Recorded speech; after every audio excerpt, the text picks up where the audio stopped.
ஒரு திரைப்படத்த வெற்றி படமாவோ, இல்ல தோல்வி படமாவோ மாத்துறது ரசிகர்கள் கையில தான் இருக்கு. இது எல்லாருக்குமே தெரியும். ரசிகர்கள் முன்னாடிலாம் ஒரு படத்த ஹிட் ஆகுறதும், ஃப்ளாப் ஆகுறதும் இந்த மாதிரி தான் பண்ணிட்டு இருந்தாங்க. ஆனா, இப்போ உள்ள ரசிகர்கள் என்ன பண்றாங்க அப்டின்னா, ஹிட்டான படமா இருந்தாலும் சரி, ஃப்ளாப் ஆன படமா இருந்தாலும் சரி, அத யூஸ் பண்ணி பயங்கரமா கலாய்ச்சு எடுத்துடுறாங்க.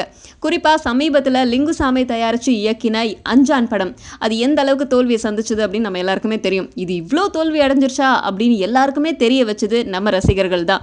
ஏன்னா, அந்த படத்த போட்டு எவ்வளவு கலாய்க்க முடியுமோ அவ்வளவு கலாய்ச்சிட்டாங்க. அதை தொடர்ந்து இயக்குனர் வெங்கட் பிரபு, நடிகர் விஜய் சேதுபதி இவங்களும் ஒரு சில இடத்துல பாதிக்கப்பட்டிருப்பாங்க போல. ஏன்னா அவங்களும் இப்போ சின்ன வேண்டுகோள் கொடுத்திருக்காங்க ரசிகர்களுக்கு. ஒரு படத்தை விமர்சிக்கிறது தப்பு கிடையாது. ஆனா அவங்களுடைய மனசை புண்படுத்துற மாதிரி உங்களுடைய விமர்சனம் இருக்கக்கூடாது அப்படின்னு சொல்லியிருக்காரு. வெங்கட் பிரபு என்ன சொல்லியிருக்காரு அப்படின்னா, ஒரு மனுஷனுக்கு வெற்றி தோல்வி அப்படிங்கிறது ரொம்ப சாதாரணமான விஷயம். திரைப்படங்களுக்கு அது விதிவிலக்கு கிடையாது. கடவுளே சில சமயங்கள்ல தப்பு பண்றாரு.